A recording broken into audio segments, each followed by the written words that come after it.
Hello बच्चों, आज मैं आपको कक्षा छठी जिसका विषय है गणित, इसकी असेसमेंट वर्कशीट 9 कराऊंगी, जिसकी डेट है मेरे पास 17 दिसंबर 2021।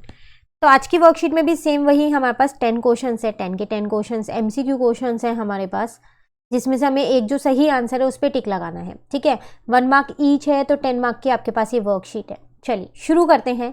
तो फर्स्ट क्वेश्चन है, ₹1 का क्या अंश 25 पैसा है। 25 पैसा 1 रुपये का क्या कितना अंश है वो बताना है। तो देखो 1 रुपये में 100 पैसे होते हैं। ठीक है, यहाँ है 25 पैसा, तो 1/4 हो गया ना, 1/4 भाग, तो यहाँ आ जाएगा 1/4। वैसे भी आप ऐसे निकाल सकते हो 25/100। ये 100 कहाँ से आया, 1 रुपये में 100 पैसे होते हैं, कट करो 1/4 आ जाएगा। ठीक है, नेक्स्ट कह रहा है, निम्न में से कौन सा उचित भिन्न है। तो उचित भिन्न तो वो भिन्न होता है ना जिसका d बड़ा होता है और n छोटा होता है। तो अगर आप ध्यान से देखो तो इन तीनों में ही d बड़ा है और n छोटा है। d मतलब हर होता है और n मतलब अंश होता है, तो तीनों में ही अंश छोटा है और हर बड़ा है, तो ये तीनों ही आपके क्या है, उचित भिन्न है। ठीक है, नेक्स्ट में कह रहा है, मैंने अपने पेन पिज्जा के कुल 4 बराबर स्लाइस में 3 स्लाइस खा लिए, मैंने क्या अंश खाया। देखो एक पेन पिज्जा है, उसके 4 स्लाइस है, मतलब वो 4 बराबर भागों में बटा हुआ है, उसमें से 3 खा लिए हैं। तो बताओ कि अगर भिन्न में देखें तो कितना खा लिया, तो 3 खा लिया ना, तो 3 ऊपर, और कुल कितने स्लाइस थे, 4, तो 3/4 इसका क्या आ जाएगा, यहाँ पर आंसर आ जाएगा।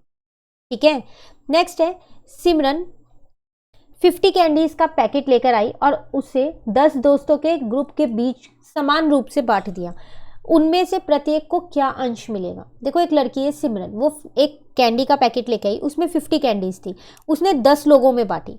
तो एक जने को देख के ही पता चल रहा है कि 5 कैंडी मिली होंगी, क्योंकि वो 10 लोगों में बराबर रूप से बटी है। तो कितना भाग मिला, उनमें से प्रत्येक को क्या अंश मिला, तो कितना अंश मिला उसका, तो अगर हम देखें तो उसका 1/10 अंश उनको मिला है। तो 50 का 1/10 पार्ट जो है, भाग जो है, वो हर एक को मिल गया। ठीक है, नेक्स्ट आपसे कह रहा है, मैंने सोमवार को काम का 1/7 पार्ट पूरा कर लिया, मंगलवार को 2/7 पार्ट पूरा कर लिया, इन 2 दिनों में मैंने कितना पार्ट पूरा कर लिया। तो सोमवार को 1/7 किया, मंगलवार को 2/7 किया, दोनों को जोड़ देते हैं, इनके हर तो एक जैसे है तो अंश जुड़ेंगे, तो 3/7। इसका मतलब कुल मिला के उन्होंने दोनों दिन में उसने 3/7 भाग पूरा किया है। क्लियर। नेक्स्ट में आपसे क्या कह रहे हैं, अनुचित भिन्न की पहचान करें। अनुचित भिन्न वो होता है जिसमें d छोटा होता है और n बड़ा होता है। तो ध्यान से देखो, इसमें भी n बड़ा है, d छोटा है, इसमें भी n बड़ा है, d छोटा है, मतलब अंश बड़ा है और हर छोटा है, और इसमें भी, तो ये तीनों ही आपके अनुचित भिन्न है।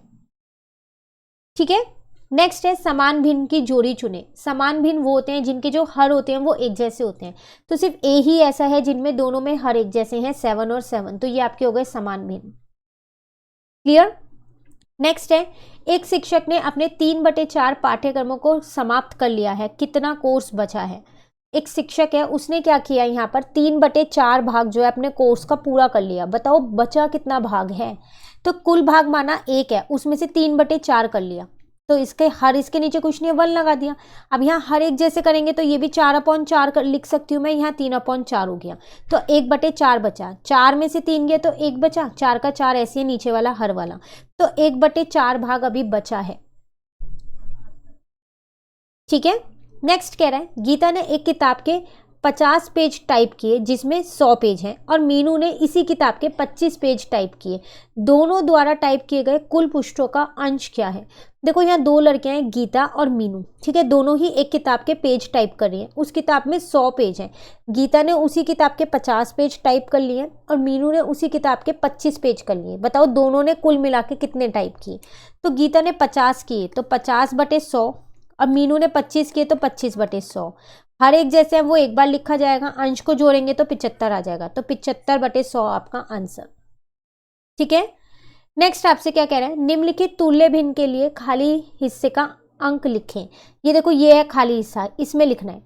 तो देखो कैसे लिखेंगे, यहाँ 2/3 है और यहाँ 8 है, आप यहाँ पर 2 है ना, तो आप ये देखो 8 किसकी टेबल में 2 पे आता है, तो 4 की टेबल में 2 पे आता है 8, 4 2 8 होता है। ठीक है ना, अब क्या करो, 4 को 3 से गुना करो, कितना आ जाएगा 12, और यहाँ लिख दो, तो ये आ गया आपका 12। आप चाहो तो इसको कट करके देख लो, यहाँ पर 4 2 आएगा, यहाँ 4 3 आगे ना, 2/3, दोनों बराबर बराबर है ना। तो जब भी ऐसे खाली स्थान आए, ये वाला जो तुल्य भिन्न के लिए आए, तो आपको यही करना है, ये देखना है कि वो किसकी टेबल में आता है, कितने पे। ठीक है। इसी के साथ ये वर्कशीट आसान सी थी जो हमारी कंप्लीट हो गई है। कोई भी डाउट हो आप कमेंट करके पूछ लीजिएगा।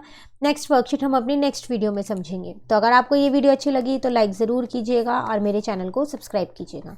आप मुझे टेलीग्राम पर भी ज्वाइन कर सकते हैं। मैथ्स बाय श्वेता के नाम से टेलीग्राम चैनल है, वहाँ आपको सारी लिंक्स अप टू डेट मिल जाएंगी क्लास 6th की। ठीक है, थैंक यू।